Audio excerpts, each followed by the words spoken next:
মধ্যে যে নীতি আদর্শ বাস্তবায়নের চেষ্টা চলছে, সেই নীতি আদর্শের মাধ্যমে মূলত দুনিয়াতে শান্তি ব্যক্তি পর্যায়ে থেকে শুরু করে সমাজ রাষ্ট্র কখনো দেখে নেয়, কোনোদিন পায় নাই, পায় না। একমাত্র একটা নীতি আদর্শ, যেই নীতি আদর্শের নাম হল ইসলাম। আজকে ইতিহাস করলে আমরা দেখব ইসলাম নীতি আদর্শের মাধ্যমে শান্তির ক্রান্তি দুনিয়াতে আগাতে লাগে। তার বাস্তবতা আপনারা দেখেছেন। আমাদের দাদু যে কথা বলেছেন, যে বিন্দু অক্টোবরের সভাপতি, তিনি ইসলামের আন্দোলনের ব্যাপারে বলেছেন যে আমরা দেখেছি যে ৭১ থেকে শুরু করে ইসলামী নীতি আদর্শকে আমরা লালন করি। আমাদের কি চরিত্র, আমাদের কি আদর্শ, আমাদের কি কাজ, যেহেতু সে বলেছে নতুনভাবে আমার এখন কথা হলো এতটুকু যে সামনে আমাদের জাতীয় নির্বাচন আসবে।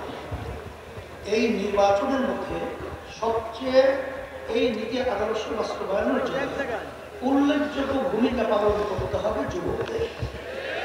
আল্লাহ রাসূল সাল্লাল্লাহু আলাইহি ওয়াসাল্লাম যুবকদের ব্যাপারে দোয়া করেছেন যে যুবকরা ইসলামের সহযোগিতা করেছে, তার বাস্তবতাও তোমরা বাস্তবের মাঠে দেখিয়ে আমাদেরকে সেই কথা আল্লাহ হাবিবের বাস্তবায়ন দেখাবো।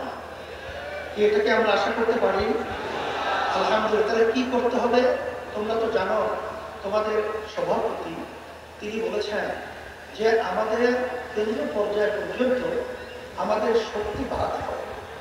শক্তি বাড়াতে হবে আপনাদের রহমাতুল্লাহ আলাইহি তার যে ঘোষণা ছিল ঐতিহাসিক, যে মাসে কমপক্ষে 4 জনকে তোমরা দাওয়াত ইসলামের পক্ষে নিয়ে আসা, সেখানে সেন্টার ভিত্তিক প্রত্যেকে যদি আমরা মাসে 4 জন আমরা সেই সেন্টার ভিত্তিক দাওয়াতের মাধ্যমে ইসলামের পক্ষে তৈরি করতে পারি।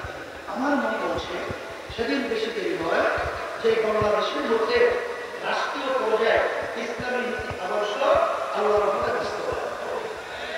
এই কাজটাকে আমরা করতে রাজি আছি, আল্লাহ কবুল করে। সাথে সাথে আমি বিশেষ করে 53 বছর স্বাধীনতায় যারা দেশ পরিচালনা করেছে তাদের নতুন কিছু বলার মতো, বাংলাদেশের মানুষকে নতুন যদি উপহার দেওয়ার মতো নতুন কোনো কথা তাদের মধ্যে নাই, আর দেখতে পারে। কারণ আমরা সেটা দেখে বলেছি, গ্রামের একটা কথা আছে, গোদা পা দিয়ে শক্তি থাকে, এটা আমাদের জানা হয়ে গেছে। আপনারা দেশ 53 বছর পরিচালনা করেছেন, আমাদেরকে আপনারা কি দিয়েছেন, আর নতুন ভাবে আমাদেরকে ও পা দেখে ভয় দেখানো আশা দেখাই লাভ নেই। এখন পরিবর্তন করতে হবে। আর যদি এর পরিবর্তনের সুযোগ এখন 5ই আগস্টের ইসলামের পক্ষে যেভাবে তৈরি হয়েছে, 53 বছর ইতিহাসে এত সুন্দর ইসলামের পক্ষে পরিবেশ তৈরি হয় না। আমি তোমাদের সামনে যায় শুরু তেলাওয়াত করেছি, আল্লাহ বলেছেন জিহাদ করার মতো, এখানে আমাদের কার্যক্রম যদি করার মতো করতে পারি, আমার তো মনে হচ্ছে বাতিল কখনোই বাংলার জমিনে মাথা উঁচু করে দাঁড়াতে পারবে না, সাহস পাবে না। ওরা বাংলার জমিনের মধ্যে সেই মাথা নিচু করেই থাকতে হবে, ইনশাআল্লাহ তোমাদের তৎপরতা। সেই হিসাবে আমি তোমাদেরকে বলবো যে আজকে দেখছো যে কত মায়ের কোল খালি হয়ে গেল। এই মায়ের কোল খালি করার রাজনীতি বাংলার মানুষ আর দেখতে চায় না। বাংলাদেশের টাকা বিদেশে পাচার করবেন, বিদেশে বেতন করা তৈরি করবেন, এটার বাংলার জনগণ ছাত্র জনতা দেখতে চায় না। এর পরিবর্তন আমাদেরকেই করতে হবে।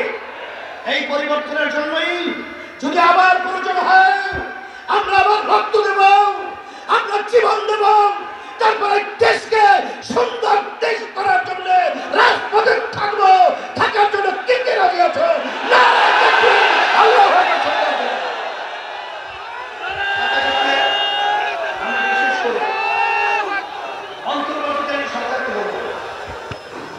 আমাদের যুগ্ম মহাসচিব জাতি আতার রহমান বিভিন্ন দায়িত্বশীল বলেছেন যে আপনারা কোন জনগণের ভোটে নির্বাচিত সরকার নয়, আপনারা হলেন গণ অভ্যুত্থানের অভ্যুত্থান, ছাত্র জনতা হাজার হাজার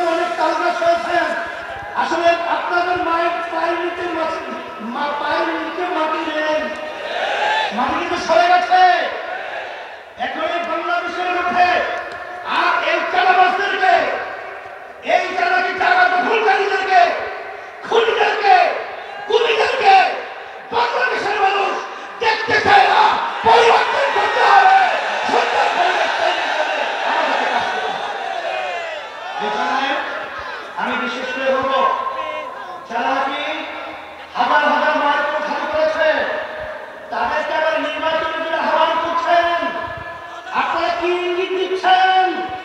এখনো মায়ের জন্য বন্ধ হয় নাই, এখনো মুদ্রার পানি পানি সেই শব্দ আমাদের কান থেকে এখনো সরে নাই। আবু সাইদে হাত মুসাইল নগরী কিন্তু বুক দিয়ে মাটিতে লুকিয়ে পড়েছে, এখন আমাদের নজর থেকে এখনো সেই স্মৃতি চলে নাই। আপনারা তাদেরকে নির্বাচনে আহ্বান করবেন, আবার নির্বাচনে তাদেরকে নিয়ে এসে আপনারা ক্ষমতা দখল করবেন। এ ধোঁকাবাজি বাংলাদেশের জনগণ বুঝে গেছে।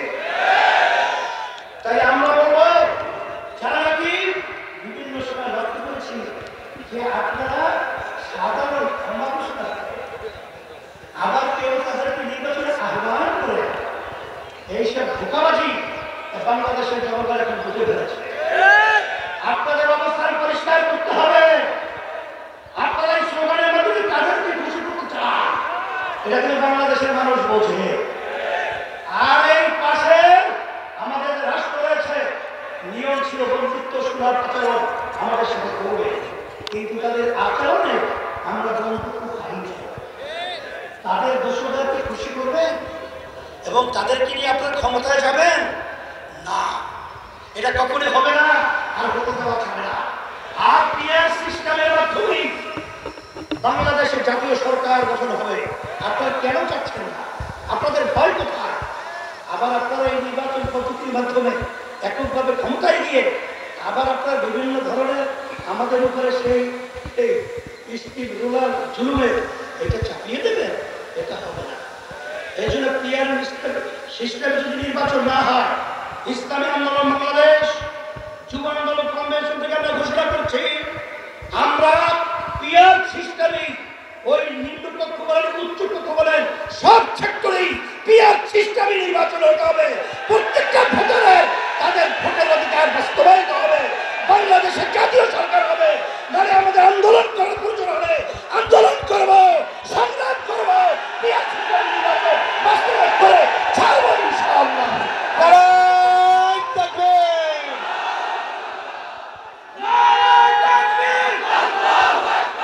চব্বিশের যুব আন্দোলনের কমিটি বিরুদ্ধে ঘোষণা করা হলো।